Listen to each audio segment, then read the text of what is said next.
चीन के लिए आसान नहीं होगा ताइवान पर हमला। समंदर में चीन के सामने होगी एक के बाद एक चुनौतियां। ये हमला आसान नहीं है। अगर चीन ताइवान पर हमला करता है, जैसे कि वो बना रहा है माहौल, जैसे कि वो जंगी तैयारियां कर रहा है, जैसे कि वो युद्धाभ्यास कर रहा है, अगर वो ऐसा करता है तो वो आसान नहीं होगा। इसकी ज्यादा जानकारी आपको और बताते हैं। बिल्कुल, लेकिन चीन के लिए ताइवान में दस्तक देना आसान नहीं होगा। आइए उन बड़ी चुनौतियों की बात करते हैं, चैलेंजेस की बात करते हैं जो चीन के रास्ते में पेश आएंगी। ताइवान फतेह दूर की कौड़ी नजर आता है। अगर हम इन बातों पर गौर करें तो ताइवान पहुंचने के रास्ते में भी चीन के सामने कई तरह के प्रतिरोध होंगे। चीन के लिए रूस की तरह आसान नहीं होगा ताइवान पर हमला कर देना। रूस के लिए जमीन से जमीन पर हमला अपेक्षाकृत काफी आसान था। ये सैलून शॉप चलाकर ही साल में करोड़ों कमाते हैं। आपको कमाना है, इनसे सीखना है तो फ्रीडम ऐप को अभी डाउनलोड करो। और ये उसके लिए एक बड़ा एज साबित हुआ। 3 बड़ी चुनौतियां कौन कौन सी हैं, ये आप देख लीजिए। चुनौती नंबर 1, सैन्य क्षमता। समंदर का लंबा रास्ता तय करना होगा। तीनों सेनाओं में मजबूत तालमेल की जरूरत होगी, जो कि नजर नहीं आता चीन के मद्देनजर। चुनौती नंबर 2, ताइवान स्ट्रेट का मौसम। हमले के लिए सिर्फ 2 अनुकूल वक्त हैं, मार्च के आखिर से अप्रैल के आखिर तक, सितंबर के आखिर से अक्टूबर के आखिर तक। और चुनौती नंबर 3 का जिक्र करना भी जरूरी है, जो है समंदर में सी माइंस, जिसका जिक्र थोड़ी देर पहले कैप्टन श्याम कुमार कर रहे थे। अंडर वाटर गैस और तेल पाइपलाइन का पूरा जाल। दुश्मन के इलाके में आते ही तेल गैस रिलीज करने की व्यवस्था और गन फायर से इन तेल और गैस में आग लगाने की बड़ी टेक्नोलॉजी।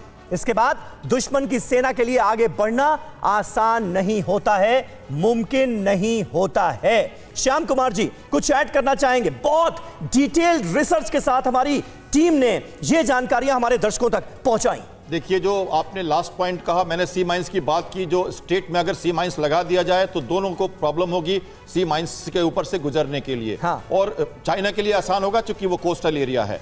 लेकिन जहां तक गैस और ऑयल की बात है तो जापान के साथ EEZ का प्रॉब्लम है, और जापान एक मीडियन लाइन के तहत 360 माइल्स का जो सी जोन है, EEZ 200 माइल तक होता है। तो चाइना कहता है 200 माइल और जापान भी कहता है 200 माइल, लेकिन चाइना और जापान की दूरी सिर्फ 360 नॉटिकल माइल है। तो कुछ एरिया ओवरलैप्ड है जहां पर ये गैस के पाइप्स लगे हुए हैं, जिन पे को रिसर्च चल रही है और को एग्जिस्टेंस के साथ वो रिसर्च कर रहे हैं। अगर इन पे आग लगा दी जाए या किसी तरह की दिक्कतें हो तो जापान भी उसमें अमेरिका की मदद करेगा।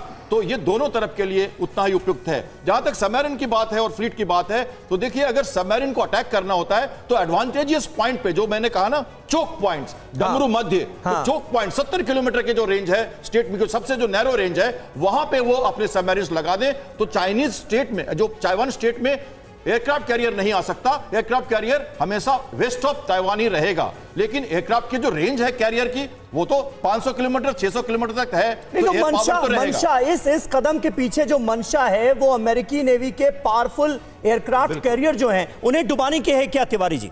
देखिए, मैं आपके पहले प्रश्न पर भी आऊंगा जी, कि जहां तक रूस और यूक्रेन का सवाल था, हाँ। वो डिफरेंट थी। ये इतिहास गवाह है, जहां पर भी लोकल सपोर्ट मिला है वहीं पर युद्ध जितना आसान हो जाता है। तो जहां पर भी रशियन डोमिनेंस था वहां रशिया के लिए आसान रहा, हाँ। उसके आगे बहुत मुश्किल हुआ, इन स्पाइट ऑफ पूरी सपोर्ट कर रही थी दिस। अब यहाँ पर ताइवान और चीन में थोड़ा डिफरेंस है। पहले भी चीन कोशिश कर चुका है, इनके जो तो किनमैन माक्सू जो आइलैंड्स है पास पर, उन्होंने लेट 50s में बहुत बम्बार्डिंग की थी चाइना ने, लेकिन फिर वापस से आना पड़ा था। अभी ना दूसरा जो सवाल है, अभी चाइना के साथ ताइवान के साथ बहुत सारे लोग हो गए।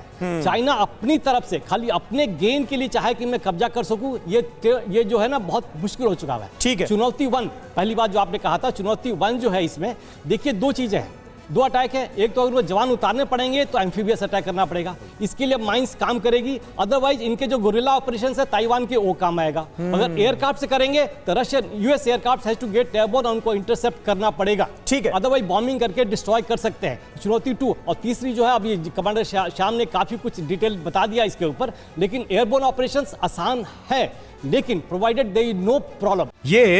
ये सैलून शॉप चलाकर ही साल में करोड़ों कमाते हैं। आपको कमाना है, इनसे सीखना है तो फ्रीडम ऐप को अभी डाउनलोड करो।